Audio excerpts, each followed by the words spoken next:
Do you suffer from painful, heavy periods, PMS, mood swings, or migraines? Are you tired of being told they are just normal parts of life? Or are you afraid your child's going to suffer these symptoms too? At Vividis, the full of life company, we take the pain, misery, and confusion out of those menstrual cycles and replace them with tools of empowerment and time management so you can be Vividis. Visit embracingflowpodcast.com for more information on transforming your cycles from ow to wow. Information shared on the Embracing Flow podcast is for educational purposes only. It does not constitute medical advice. Ever felt frustrated being told PMS, heavy bleeding, and cramping are just normal parts of life? You're not alone. I loathed my monthly cycle for decades. That all changed when I earned 3 health coaching certifications discovering something incredible. Your period is vital. It is an outward sign of your inner health, and it holds the key to unlocking your full potential. I've been there battling heavy, painful periods, and I turn them into cycles with minimal PMS and cramping. Today, I'm on a mission to share that information with you. Pour a cup of your favorite drink, get comfy, and grab your headphones as we embark on a candid and empowering journey of self-discovery. Together, we'll demystify menstrual cycles, explore cyclical living, delve into natural birth control, and guide parents through those crucial period talks with tweens and teens. It's time to break the taboo around menstruation and embrace the wisdom it holds. I'm your host, Heather Almendinger, and this is the Embracing Flow podcast. Hello, everyone, and welcome to Embracing Flow. Thank you so much for joining us. I'd like to introduce our guest today, an expert at Embracing Flow, Katy Harvey. Katy, welcome to Embracing Flow. I am so excited to have you here today. I'm really excited for this conversation too. So thank you so much for having me. I am delighted to have you here. And here is why Katy is here today. Katy is a non-diet dietitian who helps people ditch dieting and find freedom with food while also honoring their health. She is the host of the Rebuilding Trust with Your Body podcast and runs several online courses and coaching programs. So she's got a lot of valuable information to share with us today. But before we get started, as I ask all my guests, would you share with us a story of one of your first menstrual cycles and about what age were you? I was probably like 11 or 12, I think. I mean, the best I can remember. And the thing I remember about it was being freaked out, a little scared, even though I thought I knew what was happening. Like we had the little class at school where the girls went to one room and the boys went to the other, and we got our little like paper bag of supplies. So I was like, okay, I think this is what's happening. But I remember being like, oh my gosh, I'm not ready for this. This can't be happening. And my mom took me out, just her and I, to Applebee's for dinner to celebrate. And I was just like horrified by this because I did not want to celebrate. But in hindsight, I'm really glad she did that and that she took that approach towards acknowledging it and not making it like something that needed to be hush hush or gross or anything like that. So I remember back my grandmother, when I told her, she told my great-grandmother called me. She said, "You're a woman now." And I'm thinking, I don't understand what you're talking about, Grandma, but okay. I was 10. But yes, I'm very happy that your mom celebrated it with you because it is such a powerful thing that it's our superpower. I stand by it. It is our superpower. Did that experience or any of your menstrual cycle experiences, looking back, push you to where you are today and how you got into being a non-diet dietitian? Or was there another path that led you to where you're at today? yeah, I wouldn't say it directly led me, but in hindsight, I can see how what led me here was impacting my menstrual cycle. So to go back to a little bit to the beginning, so throughout undergrad training to become a dietitian, it was very much like a medically oriented model of understanding like the physiology and different medical conditions you can have, and then what do we as dietitians do to help address those conditions through dietary changes and all that. And what I internalized throughout all of that was very much this idea of good food and bad food, and what's healthy and not. And this was still the tail end of the low fat era. And so I was all about like, how do I avoid fat, minimize calories? And I thought I was being so healthy. And I was like exercising every day. And I prided myself in all of this. And in hindsight, what was happening was I was heading down the path of disordered eating. Like I wasn't being healthy. And I did not realize it until I tried to come off of the birth control pill I was on, but I wasn't having periods on my own. And the birth control pill was masking the fact that I was not having periods. And I think in hindsight, it probably would have been a red flag to me that I wasn't having my monthly cycle had I not been on the pill. And so I came off of it, and my doctor had me do a progesterone challenge to get things going again, which luckily worked. But it's just so sad to me looking back that I had no idea the damage I was doing to my body in the name of health. And then since then, and now that I understand what's going on, I've worked with so many clients people who have had DEXA scans that show osteopenia or osteoporosis that's tied to the fact that they're not menstruating and they have low energy availability and their bones are demineralizing as a result of it. And most people have no idea that dieting and under eating and over exercising can cause that type of damage to our bodies. Yeah. You and it can. And unfortunately, it was a learning experience for you, but it's one that you found how important it was to listen to our body. You had mentioned progesterone challenge. What is in a progesterone challenge? And is it something that you need a clinician to work with, or is it something that what were the signs that you Yeah, needed? so my doctor did it, and basically it was just a 1 month dose. I don't remember how many days of taking it was, but it was just a 1 month thing where I took some progesterone to basically make me bleed, Okay. and it got my cycle going again. So I didn't have to keep taking any hormones to menstruate from that point. So, and I've seen doctors do that sometimes with people in my work with clients, but I would say in recent years, maybe the past 10 years or so, more often I'm seeing doctors just waiting for people to get their period back on their own because it actually is a good marker of health and nourishment. And so we've moved in some cases away from this thinking that we need to trick the body into quote unquote jump starting things versus letting the body do its thing on its own. So, From a nourishment standpoint, if you had a client that is having no periods or very light periods and they know something's not right, what is the process that they would go through? Would it be incorporating certain foods? Would it be like the whole four pillars of the stress, the sleep, the appropriate exercise, and nutrition? What would be I know each client and each person is individualized. What would be a general overview path that an individual who's missing their period would go through to get their period back?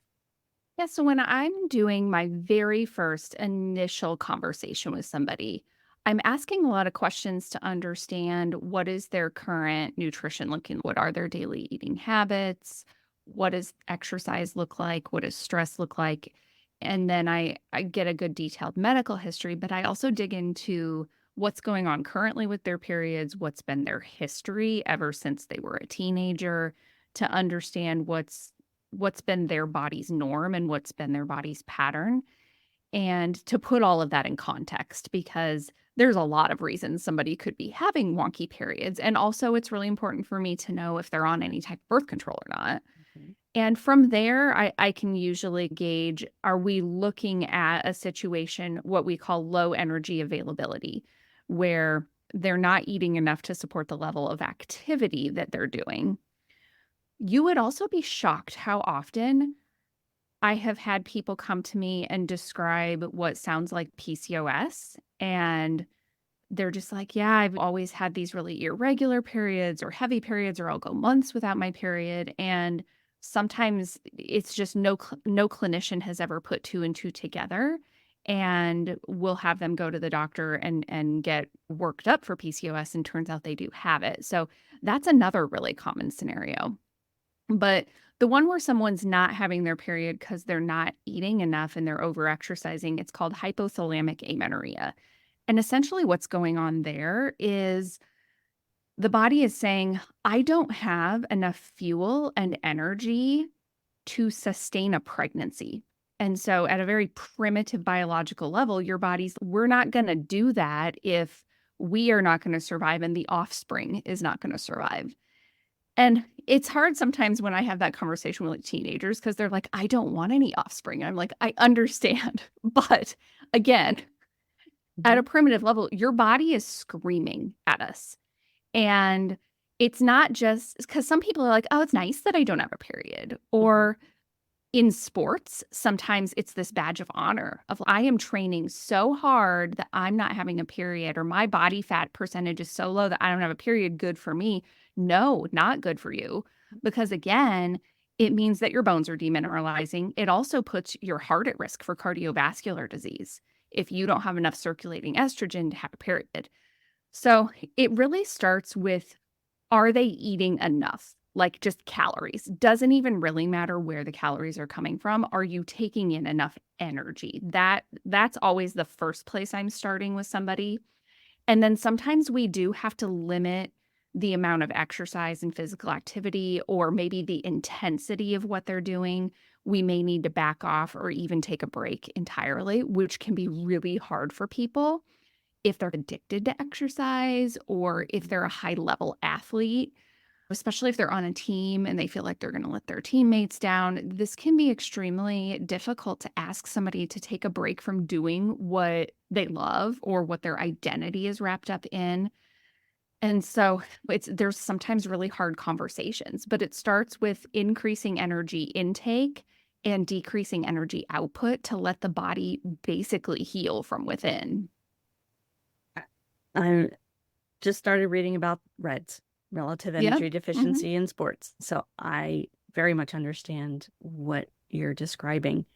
What are, besides the missed period before that, are there any symptoms that they may notice that they don't realize is leading them down that road, that they aren't having, that they're missing out on that energy, that their energy deficiency, that they do have an energy deficiency? Are there any other symptoms that they may notice?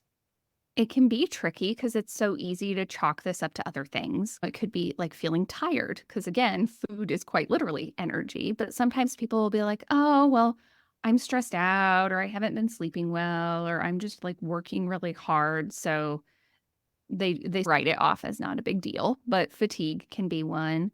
Sometimes blood work will reveal it if we have anemia, low thyroid levels, if we have deficiencies of things, if you're getting episodes of hypoglycemia, low blood sugar, that's a scary sign, actually. If you're having legitimate low blood sugar, then you need to be seeing a doctor and probably a dietitian because that can be dangerous. Sometimes vital signs such as blood pressure and heart rate. And again, this is tricky with athletes because they'll be like, well, my blood pressure and my heart rate are low because I'm in such good shape. And to an extent, that can kind of sort of be true, but there is also a point at which the reason your heart rate and blood pressure are so low is because your body does not have adequate nourishment, and your body is quite literally conserving energy and calories by beating your heart fewer times per minute. And by lowering the pressure in your veins and arteries, your blood pressure, as a way of conserving energy. Another one of the symptoms of that can be if you go from sitting to standing and you're getting dizzy and lightheaded, that's a red flag. So sometimes it's these things that might seem not a big deal, or things you might not even really notice, or you chalk it up to something else. And when we start putting all those pieces together, it paints a picture of low energy availability, red S, all of that stuff. And hearing you describe this, I was not an elite athlete. I was not lacrosse. I was not field hockey. I was band. I was a cheerleader, and I was an intermittent cheerleader. I wasn't even, it wasn't like I was doing football cheerleading, wrestling cheerleading, or basketball. And then I was not considered an athlete a traditional athlete by any stretch of the imagination in high school. Yet my blood pressure was 74/42. Yikes. I would stand up and I'd be dizzy. Mhm. And looking back at that now that you're explaining some of these symptoms, most likely I had energy deficiency because I was eating. I wasn't hungry. I eat when I was hungry. I wasn't eating the best foods, but I had that and I wasn't an athlete. So for those that, and it's not like I was working out a lot. I mean, in guard, yeah, in the evenings, in the afternoons, we would spend maybe an hour in the field. But even after high school, when I was not doing any athletic activities whatsoever, I was still having this. And at one point, I went to the doctor and they used to have to take my blood pressure 3 or 4 times. Mhm. And they're like, "Are you an athlete?" I'm like, "No, not really." They're like, "If your blood pressure stays this low, you might want to get a medical alert bracelet because they may think you're dead or that you're dying with where your blood pressure's Yeah, at." So it's, and I wouldn't even say that had disordered eating, but that, like you said, in with your bio, that is something to look at as well, for is sure. Yeah, how much how many calories you're bringing in. And for a teenager, you might need more calories than what you expect. And for for an sure. I mean, athlete, I even think more. most of us need more calories than we expect. It's just become normalized in our culture to think that we can and should get by on 1,200, 1,500, 1,800 calories a day. And for most people, that's not enough calories, especially if you're active and especially if you're a teenager. Yeah, we need a lot more. And yeah, I was thin, but I had horrible periods. I wasn't missing Mm. periods. I would have been happy to be missing periods at that Yeah. point because I didn't know any better.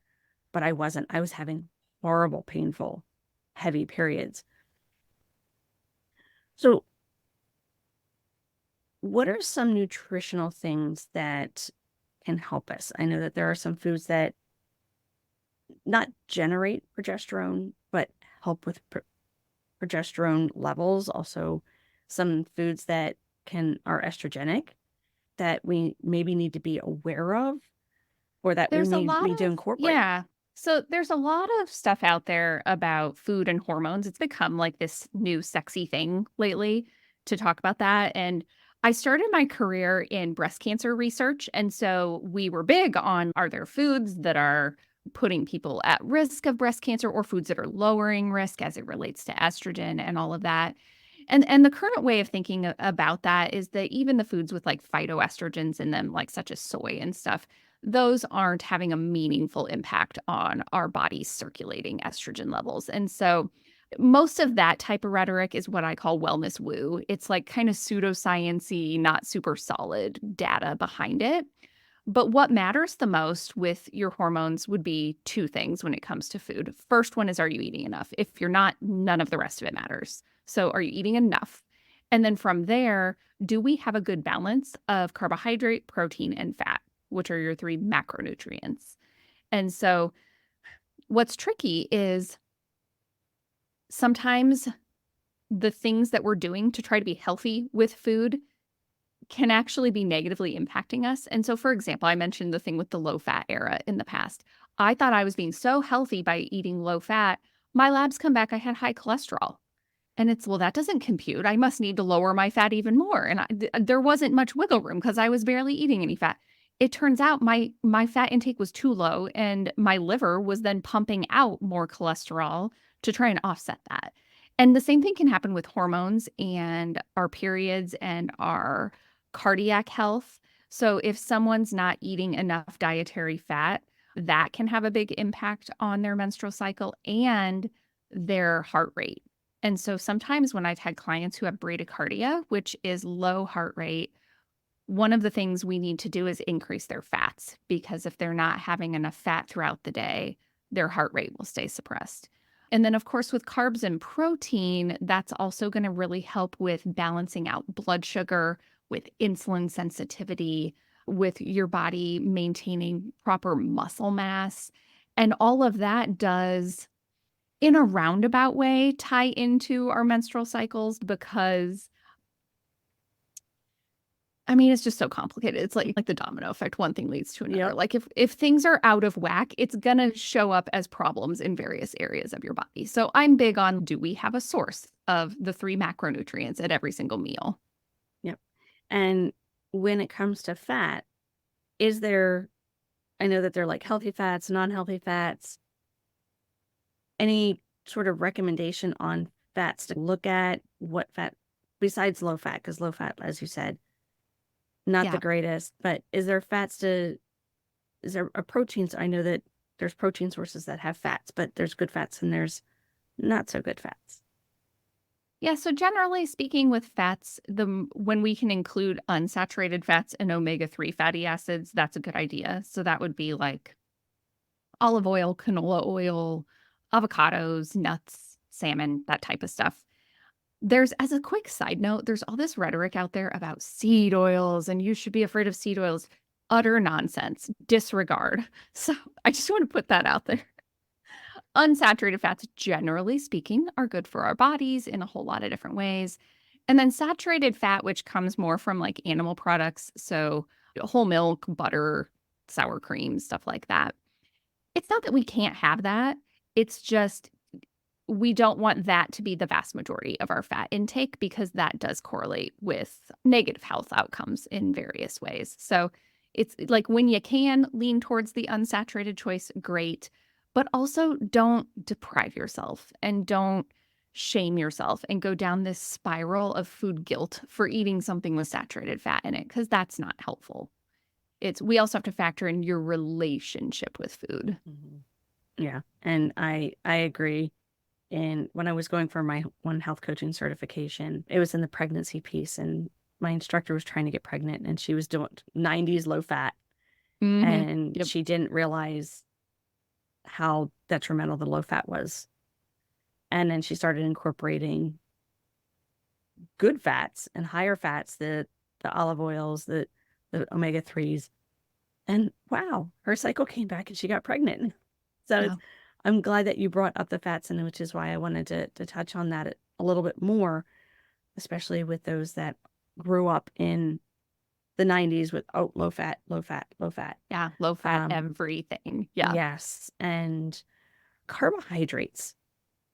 And I I know was they just get a thinking that bad rap. They it's get kind of such the a bad thing right rap. now because it flipped. We were like, oh, this whole low fat thing was actually not a good idea. And so we just flipped. It's the carbs that are the problem. And it's the same type of problematic thinking where when we go to the extreme with anything, it's not great. Like they've done study after study on large populations of people and what's the healthiest diet and what balance of carb, protein, fat is the right ratio. And they continually come back to 40 to 60% of our calories should be carbs, around 30% should be fats, and then like 20-ish% should be protein. And most people don't realize that just because you can make do by eating very little carbs or by doing keto and whatever doesn't mean that you should and doesn't mean that your body is thriving or that it's good for your health. Like we need carbohydrates to function properly, Mhm. especially if we're active. Our brain alone burns about 130-ish grams of carbohydrate per day. So 400 or 500 calories of carbohydrate per day simply for your brain to function properly.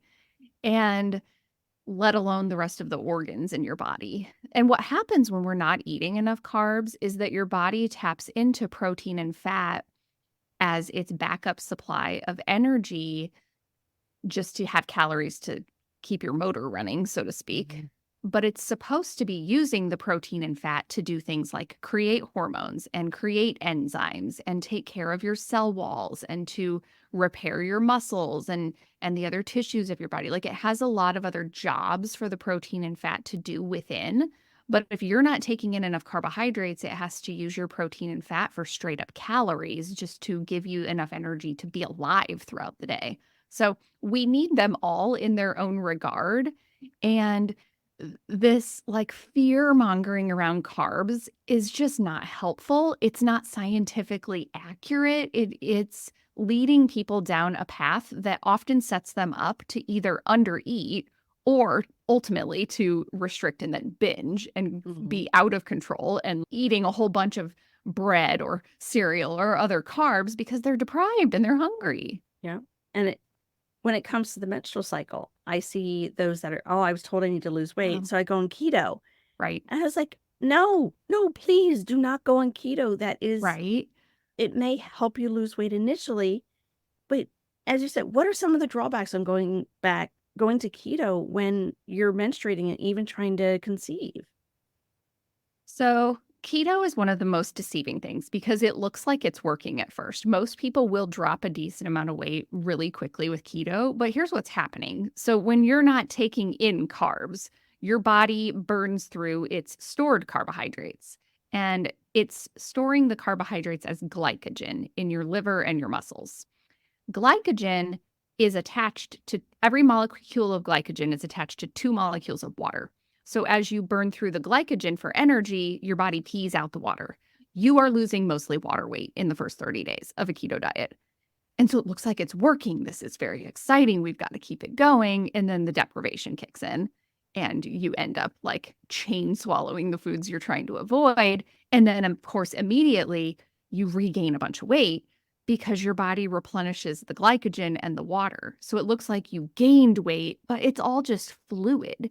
It's just fluid shifting one way and the other, and it's messing with your head. And yeah, it's not good for us to not have adequate carbohydrates just in general, but absolutely for your menstrual cycle and if you're trying to conceive. And we don't want to be messing with like your insulin and your other hormones that are trying to regulate your blood sugar because that can have a negative impact on your reproductive system. Yeah. And I love having somebody else explain this because I share this with different people and they look at me like, you don't know what you're talking about. I And know, I think people so, are very invested in clinging on to this low carb thing. And any discussion about nutrition is sometimes met with the same intensity as if you're talking about like religion or politics. And it's mhm, fascinating because people will cling on to things with such intense belief and they're not going to be told otherwise. And so I learned a long time ago to don't give unsolicited advice and don't get in fights with strangers on the internet. yeah, I'm there are quite a few boards that you know what? I'm Uh-huh. done. Yeah. I've seen too much. They're not going to listen. Yeah. There's the few that may listen probably won't even hear it.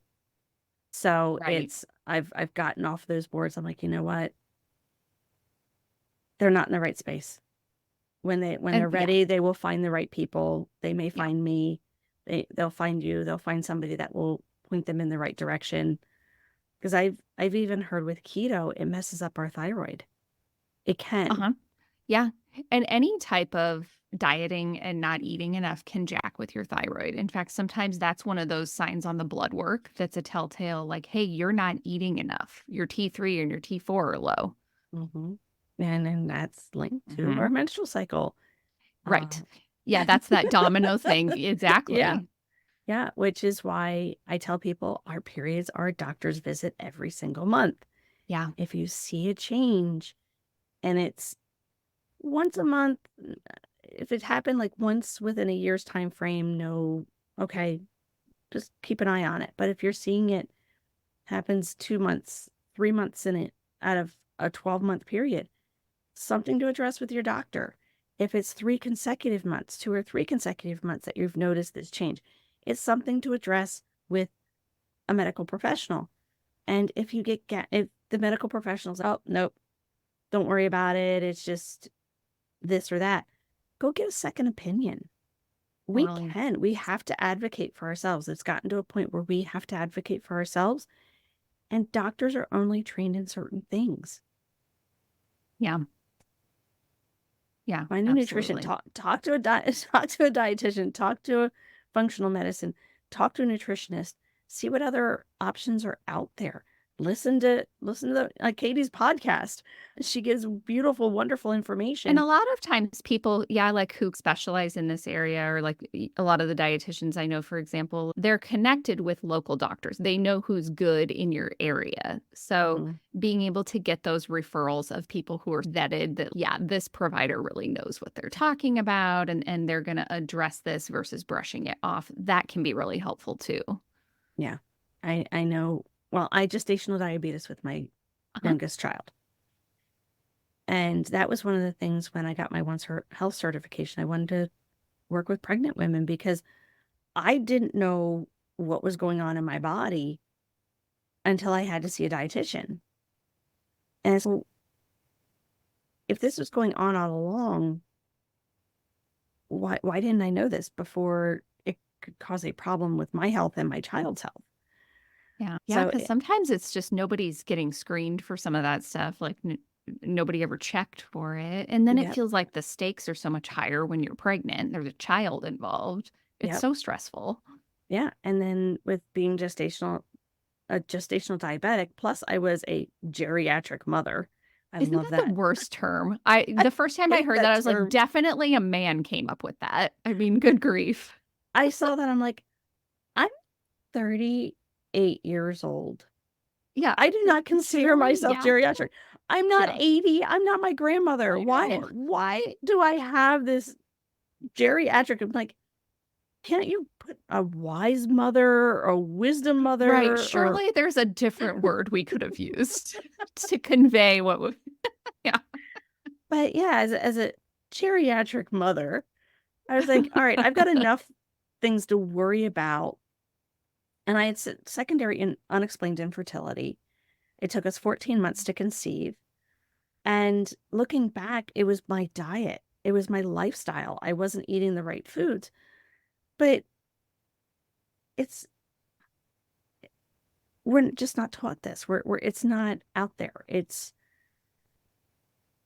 so it was frustrating.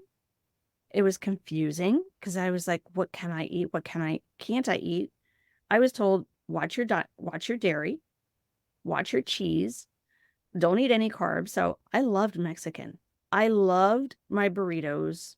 I loved guacamole. I loved refried beans, but I'm like, they're all carbohydrates. I can't have that. It's going to raise my blood sugar. Now that I've been through training, it may not have because I was just told limit carbs, period, Yeah. Yeah. which I didn't have to. Okay, I Right. could And eat it's, the food, what but does that mean? Does that mean you can have zero carbs or a certain amount? yeah, But I think when you just give people this blanket advice without much guidance, it's up for so much interpretation. And I think for a lot of people, it just creates unnecessary stress because they don't know what to do. And so they just try to DIY it on their own. yeah. And I mean, I was happy with myself. I really didn't gain a lot of weight when I was pregnant until the very end of the third trimester, which is understandable because, well, my baby was growing. He was Right. gaining fat. We Yes. didn't know he was a boy at that point. But I didn't really gain. There were some weeks that I had actually lost weight. And they're like, you need to gain weight. I'm like, what am I supposed to eat? I Right. and my morning fasting sugars were through the roof. I was on a lot of insulin and I felt like a pincushion. I'm like, this Yeah. is not how I want to go through. This is not how I want to remember this No, happy time. Yet I understand how pregnancy can be complicated now. for sure. And And the thing is with that, there's so much that can be done nutritionally that's like somewhat specific to gestational diabetes because, again, of all the hormones and stuff happening, that it's like we wouldn't give just like the general public this advice, but there are like mhm, super specific things in that scenario that can make a huge difference on your blood sugar. yeah. And the only thing that I really didn't put into play was I didn't find time to walk. Yeah. And looking back, even now that I'm where I'm at now, my son will be almost 8. So it's been 7 years, almost 8 years, actually, almost 9 years. Looking back, I'm like, you know what? that 10 minutes of walking after each meal may have really helped me. Right. Right. And it's 10 minutes. I worked at a location that I had a walking path at the end of the driveway. Even me walking out the driveway and back would have been better than nothing. But it was, I didn't have the energy. Yeah. I just didn't have the energy. But yeah, this has been so much wonderful information. Where can individuals find you with your podcast? What channels, social media? Where can people find out more about what you do and how you do it, Katy? Sure. So, yeah, I have a podcast. It's called Rebuilding Trust with Your Body. And we talk about things like listening to your body, ditching diet culture, applying nutrition without restriction and obsession. We talk about body image, talk about exercise, a little bit of this, a little bit of that. And then on social media, I'm most active on Instagram, and I'm just at katyharvey.rd. And if anyone wants to DM me, I'd love to chat. Love to hear it. Do you have courses or workshops that you do on throughout the year? Or do you have one coming up? Or where can we find out Yeah. more about that I and working directly actually with you? I just created a brand new one that's really designed for people who are like, okay, I'm ready to move away from dieting. I'm sick of being on all the ups and downs. And who are like, okay, but if I'm not dieting, what am I supposed to do? So am I just supposed to have a free for all with food? The answer is no. And so it's called Stepping Off the Dieting Roller Coaster. And it's self-paced, and it's basically about, okay, how do you stop dieting? And then what do you do instead? And I hold your hand to walk you through that transition. So if anybody wants more info on that, they can reach out to me and I'm happy to share it. Wonderful. I love to hear it that you have that course in it. It's got DIY, but you're hand holding. They're not Yeah. completely out in the middle of nowhere going, Yes, what I am call I it no supposed to man's do? land when people are like, Yeah. I'm not doing the dieting. I'm done with it. But then they don't know what else to do, so they're just floundering, and that's not a great place to be. So, No, because then you find yourself back in that funnel. You find totally. Yeah, yourself it's like you back into that. flip-flop back and Yeah. forth. Yeah. Yeah. You're back in that negative funnel. Do you have any, before we leave, do you have any wise words of wisdom that we can take with us? That's a beautiful question. I would say my main piece of wisdom would be that your body contains a wealth of information and everything that you need in order to be healthy and to take care of yourself and to nourish yourself. And if you learn how to listen to your body, and not just with hunger and fullness, yeah, those are important, but also listening to your body in the sense of things like your menstrual cycle communicating to you, your blood work communicating to you, learning how to interpret the signals and the data that your body gives you and to respond with compassion and to understand what does it look like to take care of yourself in ways that are actually effective and not all of the kind of diet culture nonsense. It's just so powerful when you have that deep level of connection and trust with your body. And I think these types of conversations where we are able to say, your menstrual cycle is telling you something. It's giving you beautiful, important information. And when we can listen to that and we can listen to the other things our body is telling us, it brings so much peace and confidence because we learn to know and trust our bodies. And I think that that's huge because it also allows us to trust our instincts and our intuition about other things in life. Oh my gosh. Wow. Wow. What amazing words of wisdom to end by. Thank you so much, Katy, for taking us on this enlightening journey into that non-diet world. I love it, and so many great pieces of advice that you gave to us. So thank you so much for being on Embracing Flow. This was really fun. Thanks for having me. I loved having you here. All of the links that Katy mentioned can be found in our show notes. Thank you, listeners, for spending your time with us today. If you found a nugget of wisdom or a moment of empowerment, my mission is accomplished. Do you know someone who could benefit from this information? Please share Embracing Flow with them.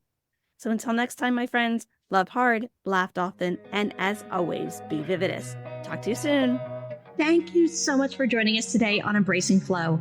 If you enjoyed this episode, please follow the show, submit a rating and review, and share it with your friends. Visit my website to receive your free PDF on 4 ways to decrease PMS. The link is in the show notes.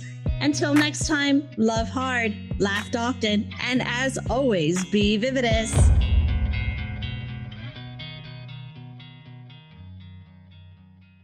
Information shared on the Embracing Flow podcast is for educational purposes only. It does not constitute medical advice.